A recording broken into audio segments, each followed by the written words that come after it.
तो इससे पहले हमने मैथ का पहला लेक्चर हमने अपलोड किया था, उसमें हमने डिस्कस किया था सेट के बारे में।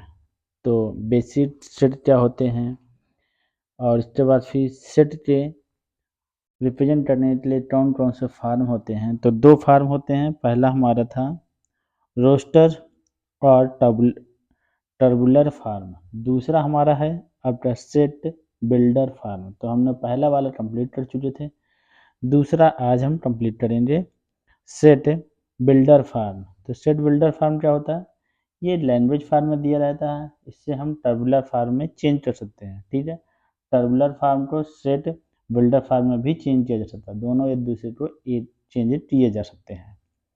तो सबसे पहले हम बात करते हैं set builder form. In set builder form all the element of set possessed a single common property which is not possessed by any element outside the set। जैसे कि कोई हमारे पास सेट है, वो किसी लैंग्वेज फार्म में लिखा है। जैसे मैं कहूँ कि if a is set of positive factors of 36, ठीक है, तो इसे हम क्या लिख सकते हैं, इसको ये लैंग्वेज में लिखा हुआ है तो हम इसको लिख सकते हैं ए इज सच दैट, ये हमारा क्या है, सच दैट, ये क्या है, सेट है, such that A set which factors of 36 के जितने भी फैक्टर्स है वो सभी क्या है, ये के हमारे सेट है। अब देखो, अब बात करते हैं जिसे हमने यहाँ पर एक सिंबल यूज करेंगे सच दैट का। जैसे हमने आपको बताया था सिंबल्स के बारे में, तो ये हमारा जो सिंबल्स होता है, ये सिंबल्स हमारा किसका होता है, सच दैट का होता है, सच दैट। इसका एक और है, ये भी होता है, कभी कभी ऐसा बना होता है, ये भी हमारा क्या है, सच दैट का सिंबल है। तो the element of set represented using A symbols, ठीक है, जैसे हम यहाँ पर लिखें, इसमें कौन सा सिंबल यूज करेंगे, ये हमारे सिंबल्स आपके यूज किए जाएंगे। ये अब मत सोचिएगा ये वन है, ये वन नहीं है, ये सिंबल्स हैं, ये दोनों हमारे क्या हैं, ये सिंबल्स हैं, ये रिप्रेजेंट कर रहे हैं, ये दोनों हमारे, मैं लिख दे रहा हूँ, ये हमारे क्या है सिंबल्स हैं, ये भी हमारा क्या है, सिंबल्स हैं। ये सिंबल्स हमारा क्या है, ये सच दैट का सिंबल है, किसका है, सच दैट का। ठीक है, अब देखो इसमें लैंग्वेज में लिखा जाता है, ठीक है, जैसे हम एक थोड़ा सा मैं एक टर्म लिख देता हूँ, डी कॉलन, ठीक है, इस तरह से, ये हम इसको बोलते हैं सेमी कॉलम, ठीक है, यूज्ड, ये हम इसमें ये वाला सिंबल्स हम यूज करेंगे, ये वाला जो हमारे सिंबल्स यूज किया जा रहा है, ठीक है, such used in set builder form can also be represent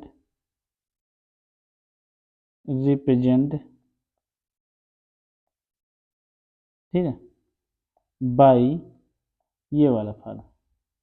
तो चाहे हम इससे रिप्रेजेंट करें चाहे इससे, तो दोनों हमारे किसके हैं, ये सच दैट सिंबल्स हैं। अब इसमें हम जब सेट को रिप्रेजेंट करते हैं तो किस फार्म में रिप्रेजेंट किया जाता है, क्वेश्चन जैसे एग्जांपल हमारा देखो, एग्जांपल हमारे पास if a is the set of all positive factors of 36, अभी हमने ये बताए थे। तो हम ये, अब हम इस सेट को रिप्रेजेंट कर रहे हैं, तो सबसे पहले हम बात करते हैं, इसको हम रोस्टर फार्म में लिख के देते हैं, क्या आएगा, फिर हम बात करेंगे ये बिल्डअप फार्म, ठीक है, बिल्डर फार्म में पहले सेटअप, ये हमें रोस्टर फार्म लिखना। तो जैसे मान लीजिए पहले तो हमको 30 60 तेरा ना फैक्टर करना है,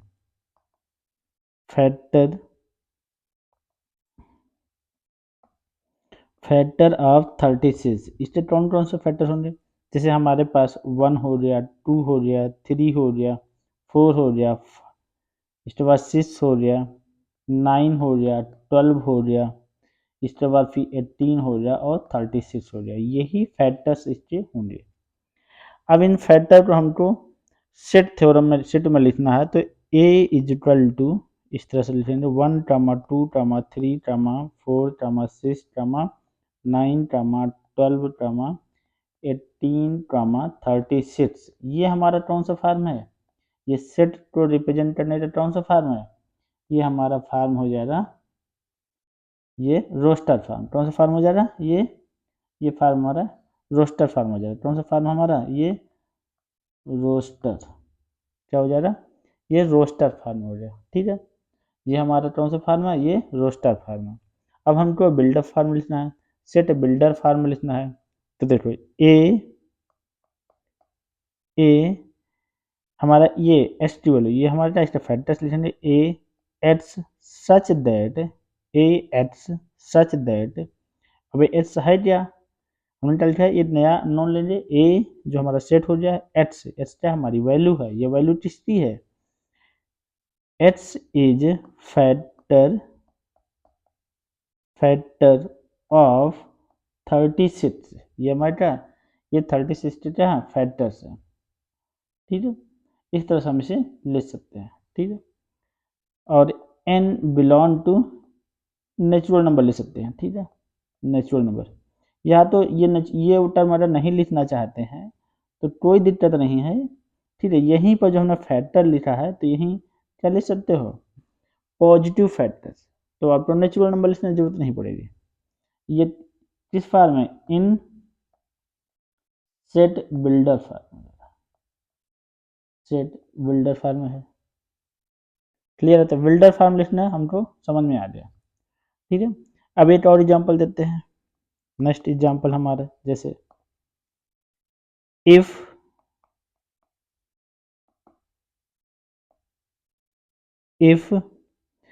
a is set of vowel in English alphabet, then अब हमको एक सेट है हमारा किस चीज का, वावेल्स का सेट है। कौन से वावेल, इंग्लिश के वावेल्स का। तो हम इसको पहला फार्म हमारा कौन सा फार्म लिखते हैं, सबसे पहले बात करते हैं वावेल्स की। हम लिखेंगे रोस्टर फार्म में भी और सेट बिल्डर फार्म में, दोनों फार्म में हम सेट को रिप्रेजेंट करेंगे, जिससे हमारे दोनों की प्रैक्टिस हो जाए। ठीक है, तो सबसे पहले हम बात करते हैं वावेल्स क्या होते हैं। सबको पता ही है, बताने की जरूरत नहीं है। Vowels A E I O you, 1 2 3 4 5, ये इतने 5 आपके वावेल्स होते हैं।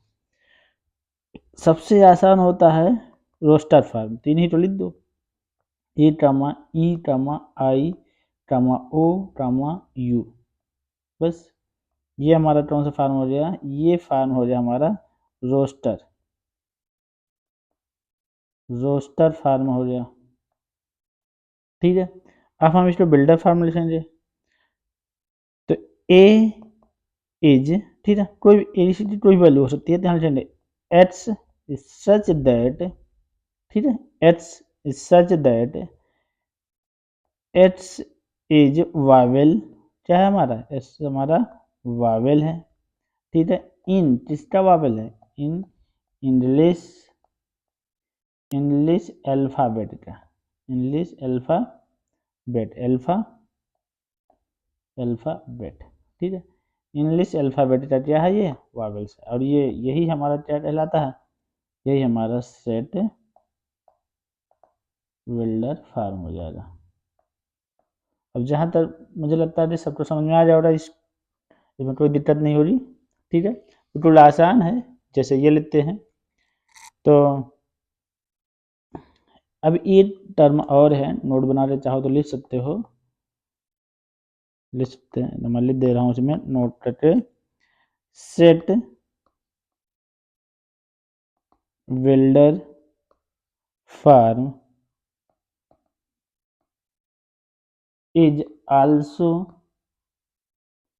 also called as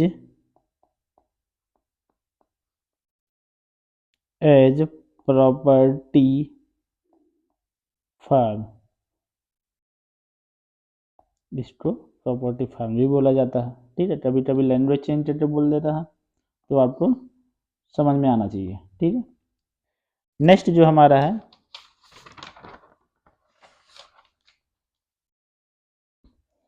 अब बात करते हैं क्वेश्चन की। ये हमने एग्जांपल देखे हैं, कुछ और क्वेश्चन देख लेते हैं, एक दो क्वेश्चन, इसके बाद फिर आगे पढ़ते हैं, टाइप्स ऑफ सेट पढ़ेंगे, ठीक है। एक क्वेश्चन देते हैं, जैसे मान लीजिए हमारे पास write the following set in right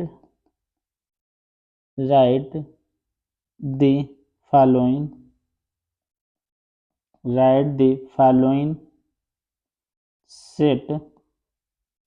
following set in set builder form. पहला है, एक पार्ट हम देख लेते हैं, दो पार्ट देख लेते हैं, ठीक है। जैसे मान लीजिए हमने a इज इक्वल टू लिखा हुआ 1,4,9,16,25 डैश, इस तरह से ये लिखा हुआ, ये किस फार्म में है। अगर मैं आपसे पूछूं ये किस फार्म में है, तो ये आपका रोस्टर फार्म है, ध्यान रखना, किस फार्म है, रोस्टर फार्म, ये आपका रोस्टर फार्म है, ठीक है, ये हमारा रोस्टर फार्म है। अब हम तो इसको, अब यहाँ पर देखो, ये जो हमारा टर्म है, ये क्या है 1, और ये क्या है 4, मतलब क्या 2 का स्क्वायर, ये कितना है 3 का स्क्वायर 9, 4 का स्क्वायर, ये 5 का स्क्वायर। तो अब देखो, इसको हम रोस्टर फार्म करेंगे, a इज इक्वल टू, ठीक है, एच की वैल्यू है, ठीक है,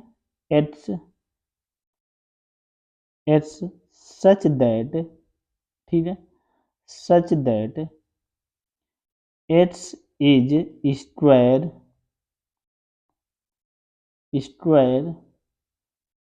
ऑफ नेचुरल नंबर, ठीक है। ये हमारा हो जाए, ये जो फार्म हो जाएगा हमारा सेट बिल्डर फार्म हो जाएगा, ठीक है। इसको ऐसे भी लिखा जा सकता है, x such that s is equal to n square, क्या लिख सकते हैं, s is equal to n square, where n is equal to ये हमारा क्या हो जाए नेचुरल नंबर, एन क्या है हमारा नेचुरल नंबर, तो ये भी आपका वही सेम फार्म है, दोनों चीजें हमारी क्या है सेम है, क्लियर है। अब हम एक क्वेश्चन और देते हैं, ये थोड़ा सा अच्छा क्वेश्चन है। मान लीजिए आपके पास a is equal to given है 1, -2, 1, -2, ठीक है। अब ये 1, -2 क्या है, ये किसी इक्वेशन का सोल्यूशन भी हो सकता है, 1, -2। अब ये कैसी इक्वेशन हो सकती है, दो रूट्स हैं, तो ये हमारी क्वाड्रेटिक इक्वेशन हो सकती है, क्या हो सकती है, क्वाड्रेटिक इक्वेशन। तो ये 1, -2, these are roots of quadratic equation, ध्यान रखना, क्वाड्रेटिक इक्वेशन ये क्या हो जाएगी, क्वाड्रेटिक इक्वेशन। तो हम इसको लिख सकते हैं s-1 और s+2 इक्वल टू 0, इसको 0 करो तो -2 आ रहा है, इसको 0 करो तो 1 आ जाएगा, ठीक है।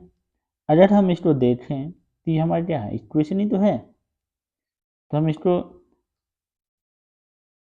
बात करें अगर आपसे, ये कौन सा फार्म है, ये हमारा रोस्टर फार्म है, रोस्टर फार्म है। अब हमको बिल्डर फार्म बनाना है तो देखो a इज इक्वल टू, किसकी वैल्यू है, h की वैल्यू। अभी हम लिखेंगे a is equal to h such that, ठीक है, सच दैट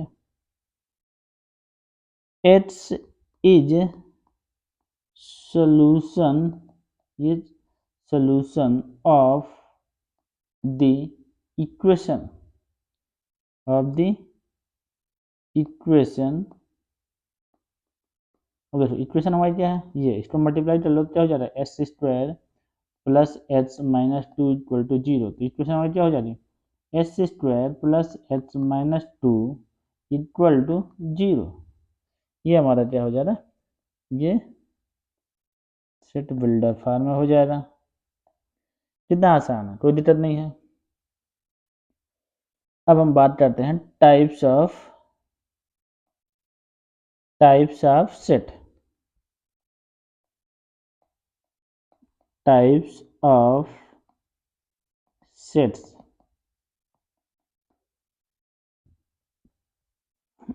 तो इसमें सबसे पहले बात करते हैं इम्पटी सेट। इम्पटी पहला जो हमारा हो जा रहा है, ये हो जा रहा है empty set. Empty set, empty set क्या होते हैं, जिसमें एलिमेंट ही ना हो, जिस सेट में कोई भी एलिमेंट नहीं हो रहा, उसको बोला जा रहा है इम्पटी सेट। जैसे डिफिनेशन लिखना चाहो तो डिफिनेशन इसलिए हम बताते हैं, आपको बेसिक पता हो जाना चाहिए। बेसिक जब पता रहेगा कि इम्पटी सेट होता क्या है, ठीक है। तो जैसे उस तरह कोई सेट दिखेंगे तो आप तुरंत बता दोगे। जब हम मैट्रिक्स पढ़ाएंगे तो उसमें बताएंगे types of matrix, her matrix की डिफिनेशन आपको पता रहेगी, समझ में आना चाहिए। डिफिनेशन रटना नहीं है, केवल समझना है, तो उसे क्वेश्चन करना हमको आसानी हो जाती। तो सबसे पहले हम बात करते हैं empty set. A set which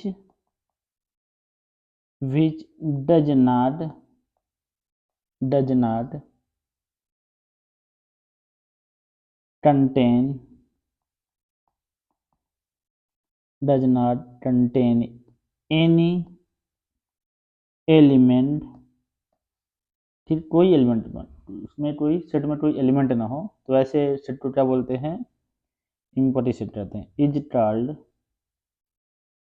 empty set, is called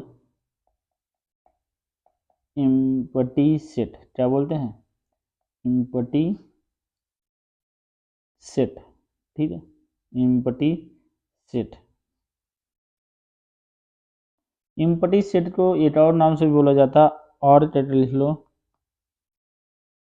null set, यानी ULL, नल सेट। एक और नाम है, और टाइटल लिख लो, वाइड सेट, क्या बोलते हैं, वाइड सेट, ठीक है, फुल स्टॉप। अब इसे किसको डिनोट करते हैं, it is denoted by five, इसको किससे डिनोट करते हैं, फाइव। अगर आपको फाइव मिल गया तो समझो क्या है, इम्पटी सेट है। ऐसे भी लिख सकते हो, और टाइटल लिख लो, इस तरह से सेट बना रहेगा, बीच में कुछ नहीं लिखा रहेगा, तो ये भी हमारा क्या है, ये और ये दोनों हमारे क्या हैं, ये इम्पटी सेट के ही एग्जाम्पल्स हैं। इम्पटी सेट में आपका एलिमेंट नहीं होता है, ठीक है, तो उसको फाइव से डिनोट कर सकते हैं। एग्जाम्पल देखो इम्पटी सेट का एग्जाम्पल क्या है, जैसे पहला एग्जाम्पल हमने, the collection of natural number less than one, full stop. तो बताओ, अगर natural number less than one है, अगर मैं इसको लिखूं तो इसे क्या, फाइव बराबर, ये हमारा क्या सेट हो जाएगा फाइव। अच्छा, नेचुरल नंबर कहाँ से स्टार्ट होता है? 1 से। अतः 1 से छोटा, 1 से छोटा नेचुरल नंबर होता ही नहीं है। जब नेचुरल नंबर है ही नहीं है तो उसके एलिमेंट क्या हो जाना है? जीरो हो जाना, मतलब एलिमेंट क्या हो जाना है? नहीं रहेंगे, नल एलिमेंट, कोई एलिमेंट ही नहीं हो रहा, उसमें कोई एलिमेंट नहीं मिलेगा। इसको हम लिख सकते हैं और करके इस तरह से, इसका जो सोल्यूशन हो जाएगा ये हो जाएगा। ये सब किसके एग्जाम्पल्स है? ये सब हमारे, दूसरा एग्जाम्पल देखो, ये सभी एग्जाम्पल्स हमारे किसके हैं? ये इम्पटी है, ठीक है। जैसे हमारे पास सेट है एट्स, ठीक है, x such that 2x plus 11 is equal to 3 and x belong to natural number. अब ये हमारा जो सेट है ये भी क्या है? अब देखो यहाँ से देखते समझ में आ रहा है कि ये तो हमारा सेट है, पर ये क्या है? ये नल सेट है, यही इम्पटी सेट है। कैसे कह रहा है? एच की वैल्यू क्या है? वो हमारी नेचुरल नंबर है। क्या है? Natural number. तो यहाँ से देखो इस इक्वेशन को सॉल्व करो, इस इक्वेशन को सॉल्व करते हैं तो 2x plus 11 is equal to 3, तो 2x is equal to 3 minus 11 is equal to -8, तो x बराबर आ जाए -4। देखो ये क्या है? -4 इज नॉट नेचुरल नंबर। हमको क्या चाहिए? नेचुरल नंबर चाहिए था, तो इसका मतलब क्या है? ये इम्पटी सेट हो जाएगा। -4 इज नॉट नेचुरल नंबर। क्या है? ये नेचुरल नंबर नहीं है, इसलिए ये हमारा जो सेट लिखा है ये कैसा है? ये इम्पटी सेट है, ठीक है। नेक्स्ट देखो, नेक्स्ट हमारा है सिंगलटन सेट। सिंगलटन सेट ऐसा सेट जिसमें केवल एक एलिमेंट हो तो इसे बोलते हैं सिंगलटन सेट बोला जाता है। इसको डिफिनेशन देते हैं। समझ में आ रहा है? कोई दिक्कत तो नहीं हो रही है? अगर कहीं डाउट्स हो तो आप कमेंट करके पूछ सकते हैं। मैंने आपको बताया था इसमें आपको 11th और 12th के जेई लेवल की पूरी मैथमेटिक्स एक एक क्वेश्चन हम करवाएंगे। जब पूरा चैप्टर या सिलेबस कंप्लीट हो जाएगा फिर हम केवल प्रैक्टिस पर ही ध्यान देंगे। अभी तो हम क्या बेसिक थ्योरी पढ़ा रहे हैं, इसके बाद फिर उससे रिलेटेड एग्जाम्पल, जिससे हमने थ्योरी पढ़ाया फिर एग्जाम्पल समझाया तो बच्चों को समझ में आता है, तो वही सब कर रहे हैं। आपको कहीं डाउट्स है तो आप पूछ सकते हैं, कमेंट कर दीजिए। नहीं तो आप मुझे व्हाट्सअप भी कर सकते हैं। डाउट्स है तो व्हाट्सअप नंबर मेरा आप चैनल पर मिल जाएगा, अदरवाइज मैं ये व्हाट्सअप नंबर लिख देता हूँ। लास्ट में मैं लिख दूंगा, आप देखिएगा वीडियो के लास्ट में आपको व्हाट्सअप नंबर मिलेगा, वहाँ आप कमेंट करके भी सोल्यूशन पूछ सकते हैं किसी भी क्वेश्चन का। तो सबसे पहले हम बात करते हैं सिंगुलर टर्म। टर्म जो हमारा सेट होता है, देखो यहाँ से देखो सिंगल, सिंगल मतलब एट टर्म, जो भी आपका क्या है? एट एलिमेंट हो। सिंगल टर्म, टर्म मतलब आपको एक ही आपका टर्म होना चाहिए या एक ही एलिमेंट होना चाहिए। तो लिखेंगे a set that contain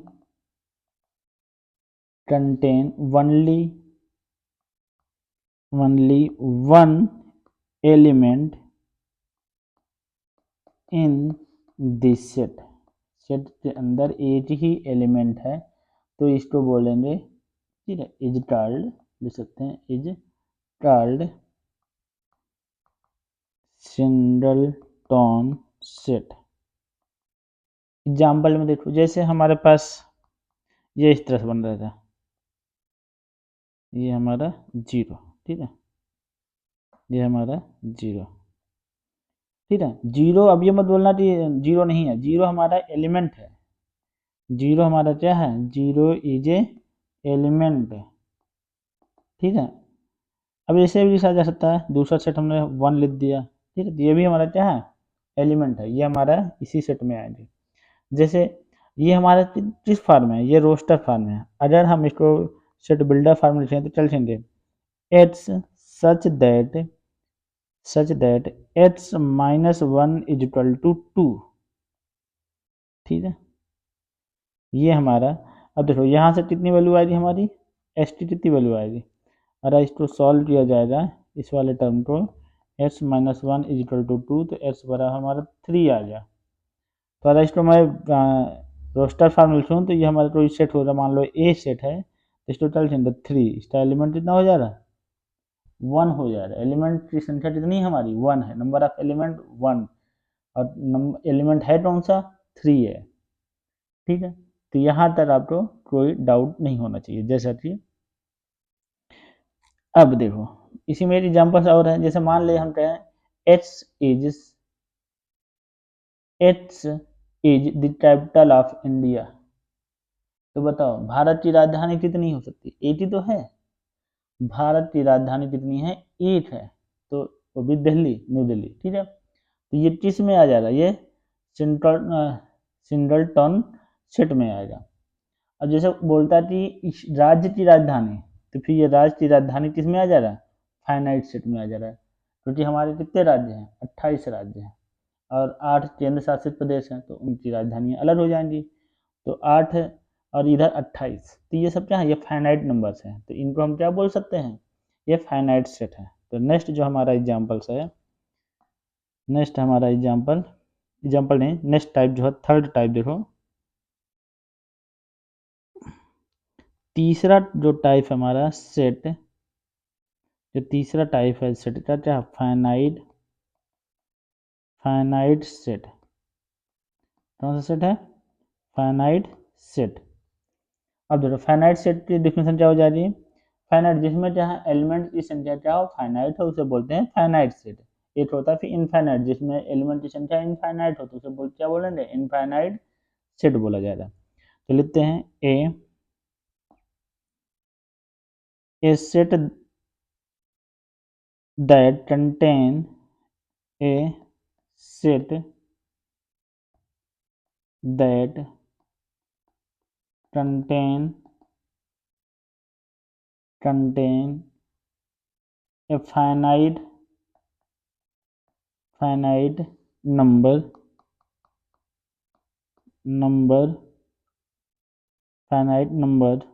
of different element is called a finite set, ठीक है। अब देखो इसमें ये बोला गया है कि डिफरेंस एलिमेंट, ये भी ध्यान रखना है, कभी कभी क्या होता है, जैसे ये हमारा डिफरेंट एलिमेंट, जैसे हमारे पास कोई इक्वेशन है, उसके 2 रूट्स आ रहे हैं, दोनों रूट्स क्या है, समान है, जैसे मान लो 1 और 1, तब तो कहें सर इसमें 2 एलिमेंट हो रहा, नहीं 2 नहीं, एक ही एलिमेंट हो, तो इसमें क्या रहा, जो नंबर्स होने चाहिए वो फाइनाइट होने चाहिए, और क्या हो, डिफरेंट होने चाहिए, तभी हम उसको फाइनाइट में रखा जा रहा है। अब क्या है 1 1 या 2 2, जैसे मान लो 2 रूट्स हैं, वो दोनों क्या है 2 और 2 हैं, तो ये किसमें चला जा रहा है, ये सिंगल सेट में चला जा रहा है, किसमें चला जा रहा है, सिंगल, क्योंकि एक ही एलिमेंट है। अब वो 2 बार आए, 50 बार आए, उससे कोई मतलब नहीं है। ठीक है, तो वो क्या है, नंबर्स ऑफ जो एलिमेंट होंगे वो डिफरेंट होने चाहिए, और 1 से ज़्यादा है तो वो किसमें हो जाएगा, फाइनाइट सेट में आ जाएगा। एग्जाम्पल देखो, जैसे मान लो हमने कहा कि कोई सेट है, वो किसको रिप्रेजेंट कर रहा, वो इंग्लिश में वावेल्स को रिप्रेजेंट कर रहा है, तो अभी हमने बनाए थे ए कामा ई कामा आई कामा ओ कामा यू, ये हमारे क्या है, ये फाइनाइट सेट के एग्जाम्पल्स हैं। एक और देते हैं, मान लेते हैं जैसे बी सेट है हमारे पास, बी सेट है, ये समकिस फॉर्म में, हम ये अभी क्या है, ये रोस्टर फॉर्म है। अब बिल्डर फॉर्म देते हैं, देखो x such that x is a month in a year. ठीक है, तो मतलब जो एट्स जो है हमारा वो क्या है, ये कलेक्शन है, किसका, मंथ का कलेक्शन है, इसमें ईयर में, तो ये भी क्या सेट है। इस साल में कितने मंथ होते हैं, 12 मंथ होते हैं, तो ये क्या हो जा रहा है, 12 मंथ का कलेक्शन हो जा रहा है। ठीक है, एक और एग्जाम्पल देते हैं, जैसे मान लीजिए तो हमारे पास नेक्स्ट सेट है, इस प्रकार से लिखा हुआ है x such that x is equal to n square where n less than 20 और ग्रेटर देन 1, ठीक है।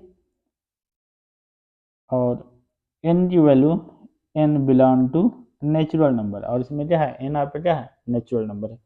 तो यहाँ पर देखो ये भी हमारा फाइनाइट है, 1 से क्या है ज़्यादा होना चाहिए और 20 से कम, तो मतलब 2 3 4 से जाते 19 तक, ये हमारे क्या नेचुरल नंबर में आ जाएंगे। अब यहाँ वैल्यू पुट करेंगे तो 1 रखेंगे तो 1 हो जाएगा, 2 रखेंगे तो 1 से स्टार्ट करेंगे मतलब 2 से स्टार्ट करेंगे 2, इसके बाद फिर 3, 2 का स्क्वायर कितना हो जाएगा 4, फिर 9, इसके बाद फिर 16, फिर 25, इस तरह से आपका ये सेट हो जाएंगे, सेट के एलिमेंट्स हो जाएंगे। अब हम बात करते हैं नेक्स्ट जो हमारा है infinite set. Infinite set, infinite set. अब इनफाइनाइट सेट क्या होते हैं, जिसमें एलिमेंट की संख्या क्या हो इनफाइनाइट हो, जिनकी काउंटिंग ना की जा सके, उसे हम क्या बोलेंगे अनलिमिटेड हो, उसे क्या बोलेंगे इनफाइनाइट सेट बोलेंगे। इसको डिफिनेशन देखो, a set that contain unlimited number of unlimited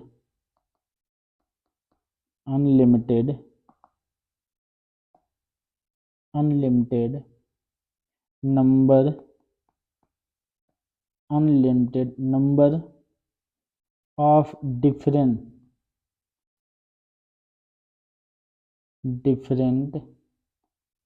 element, इसमें जितने भी एलिमेंट हो वो क्या है ये अनलिमिटेड हो, और क्या है सभी एलिमेंट क्या हो डिफरेंट हो, अलग अलग हो, ठीक है। इज कॉल्ड इनफाइनाइट सेट, उसको हम क्या बोलेंगे इनफाइनाइट सेट।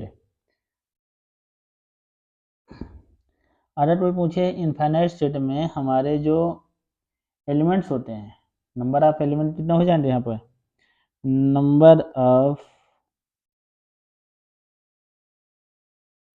ऑफ एलिमेंट ये हो जाएगा हमारा number of element is infinite, इसमें क्या होंगे इनफाइनाइट होंगे,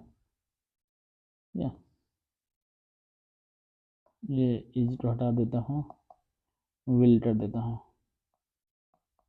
विल इनफाइनाइट होंगे, ठीक है। अब हम एग्जांपल्स देते हैं, जैसे मान लीजिए इसका कौन सा एग्जांपल है, जैसे पहला एग्जांपल देखो, the set of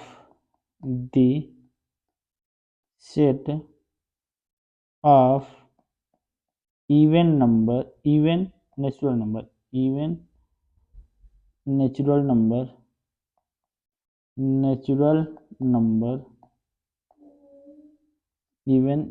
number ठीक है, even natural number full stop. अब देखो, अब इवन नंबर होते क्या हमारे इवन नंबर, अगर आपसे पूछे जाए इवन नंबर कितना होते हैं 2 4 6 8 10, ये हम सब क्या है ये इवन नंबर है।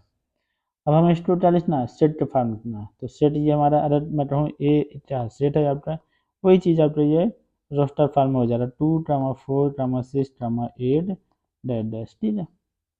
एक और देते हैं, इसमें क्या डैश में क्या इनफाइनाइट बहुत सारे नंबर हो सकते हैं, इसमें क्या इनफाइनाइट जिनकी आप काउंटिंग नहीं कर सकते हैं। दूसरा आपका एग्जांपल है, जैसे मान लीजिए जैसे क्या the set of all points on a line. अब इसमें क्या है, जैसे हमारे पास कोई लाइन है, ये हमारी क्या है ये लाइन है, इस लाइन में हमारे बहुत सारे पॉइंट्स होंगे, इसमें कितने पॉइंट्स हैं, इसमें हमारे इनफाइनाइट पॉइंट्स है, इसमें ये सब क्या हमारे ये पॉइंट्स हैं, तो ये इनकी काउंटिंग नहीं है, इनफाइनाइट है। कितना है? इनफाइनाइट। कितने पॉइंट्स हमारे? इनफाइनाइट पॉइंट है, ठीक है। ये हमारे इनफाइनाइट पॉइंट्स हैं, इनफाइनाइट पॉइंट्स, ठीक है, इनफाइनाइट्स। बहुत सारे पॉइंट्स हैं, तो ये हमारा जो सेट बनेगा, और आप पॉइंट का सेट बनाएंगे तो क्या हो जाएगा? इनफाइनाइट सेट कहलाएगा, ठीक है। इसके बाद फिर ये हमारे हो गए सेट के बारे में। अब अभी इसके क्वेश्चन बाद में करेंगे। एक हमारे पास और सेट है, उसको भी पढ़ लेते हैं। ये इक्वल सेट और अनइक्वल सेट, ठीक है। इसके बाद फिर इक्विवेलेंट सेट है। तो नेक्स्ट हमारा जो टाइप है, वो equal set. Equal sets, equal set का मतलब है जहां पर हमारे दो सेट हो। लिख देता हूं, two set, two sets A and B are said to be equal, ठीक है, to be equal if they have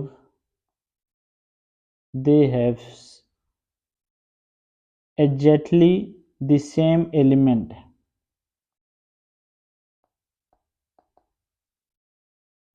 the same element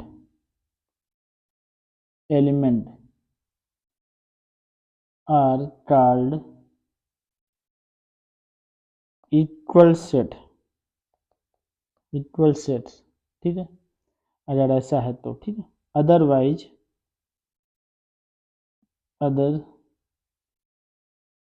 otherwise the set are the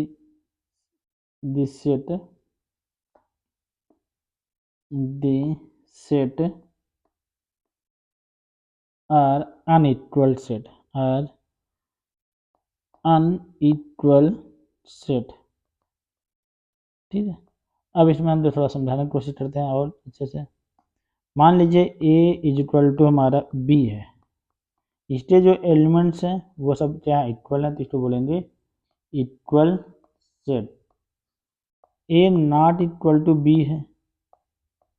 अब जरूरी नहीं है कि इसके सभी एलिमेंट्स आपके, हो सकता है इसमें 4 एलिमेंट है, चारों बराबर है, इनमें आपका एक ये एलिमेंट ज़्यादा है, तो ये भी हमारा क्या हो जाएगा? अनइक्वल सेट हो जाएगा।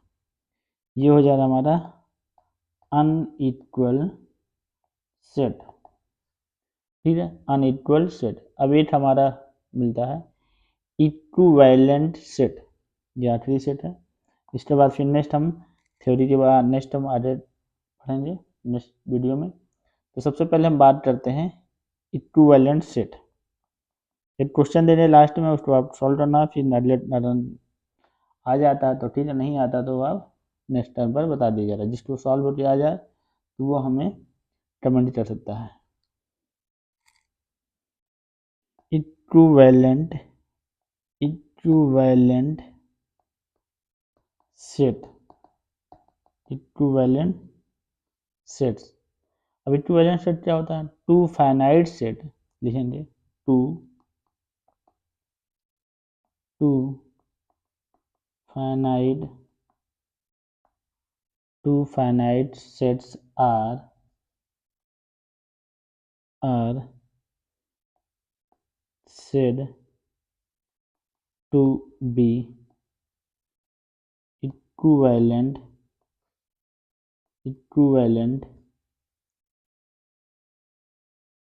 if they have same numbers, if they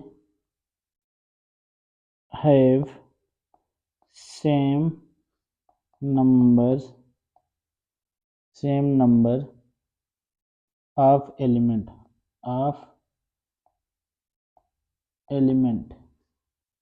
ठीक है।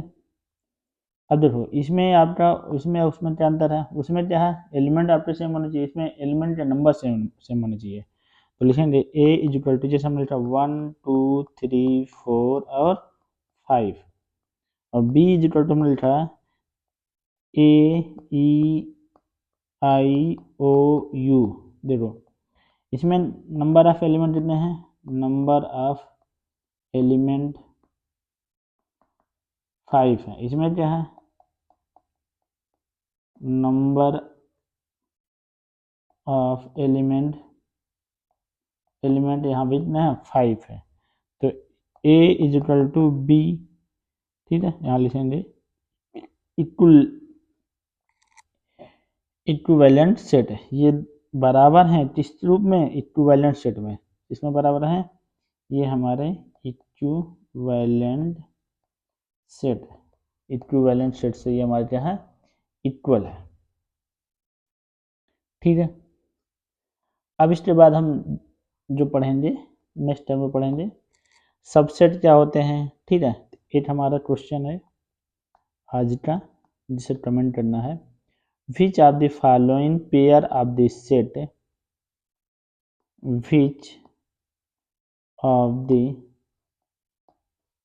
Which of the following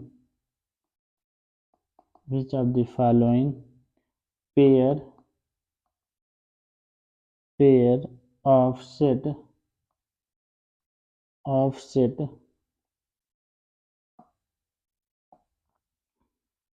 of set are equal,